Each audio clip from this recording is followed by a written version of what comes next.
Hello everybody, it's Friday lunchtime. It's really cold, isn't it? I hope you managed to keep warm, and I know many of you are frustrated that BCP Council didn't call the severe weather protocol for homelessness. I did endorse it, but not in BCP.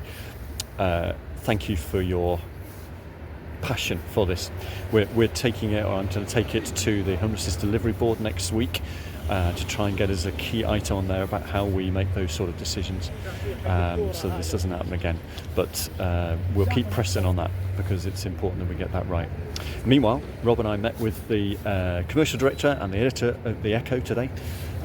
Rob's going to be our main point of contact. They're really keen to have stories from us. They're saying that actually 50% of the stories in the Echo are positive, even though people may have a negative view about stuff.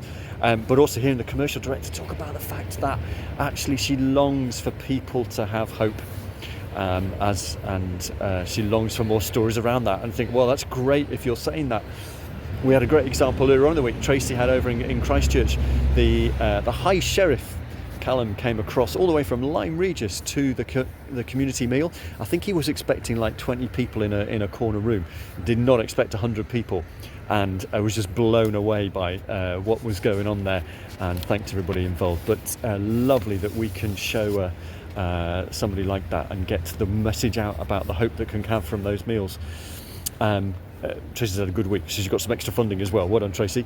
We had the Smile quarterly meeting also this week. Again, some lovely little stories. Lucy's done a fabulous survey of people's views about the summer programme, and like 85 or 90% gave 5 stars to the summer programme, and the others gave 4. So just really, really good. And one lovely little story of hearing of a parent who went on one of the beach days with their kids, didn't take any swimming gear because didn't think anybody, they didn't want the kids really to be involved, but sitting a bit on the sidelines. By the end of the day, they're all splashing each other, they're all getting soaked in the water. Just again, a lovely expression of hope, if you like. And indeed, another expression of hope. We on Monday, the gang from CMA all finished off the filming for their CMA video. It's going to be great. There's going to be some great stories in there, so look out for that soon. Finally, before you get a couple of extra bonuses, someone who's been a real hope builder, Sabine, she's laying down the church partnerships work at Christmas. She's going to move on from there. Sabine has done an amazing amount of work to get a protocol, get an approach really clear with churches. It's been quite hard slog work, sort of working with bunches of churches, seeing what works.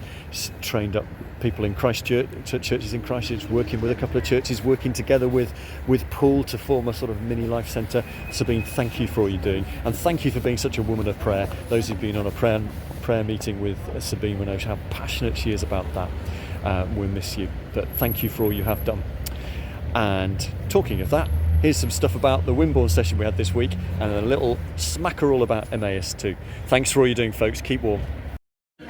Hello again, everybody. Just a real quickie to say we're just here at Wimborne in the Elim Church. Just over there is the lighthouse, where we do the CMA work for Wimborne Food Bank, and we've just had our first Wimborne Churches round table, and we're trying to do this in different areas. And what's really nice is to hear, oh, there's a lunch club here, or there's a parents group here, or there's a community lounge here, and how can we connect those together so that the people who are coming to Food Bank can actually then make the next step on, as they find resilience in one area, can find resilience by a community where they can fit.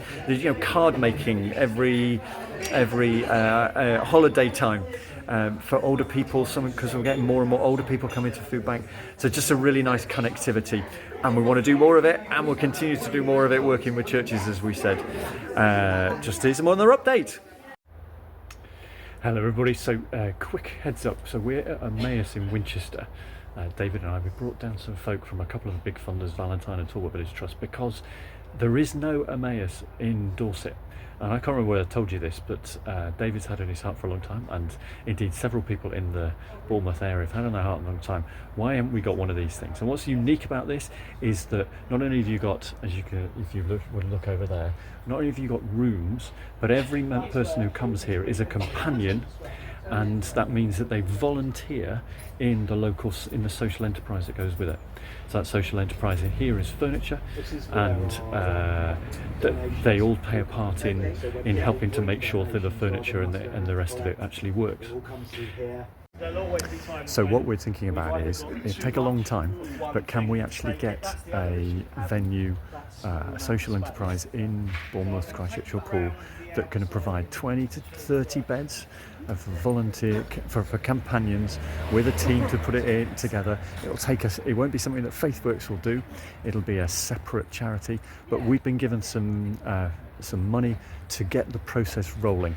So we've got a little stakeholder group made up of people like the YMCA and a builder and all the people from Hope Housing and Michael House and the council and other people like that, who were just tickling it along in sort of our spare time, just to see what could we do in Bournemouth, Christchurch and Poole to get an Emmaus up and running. Nobody said we don't need it.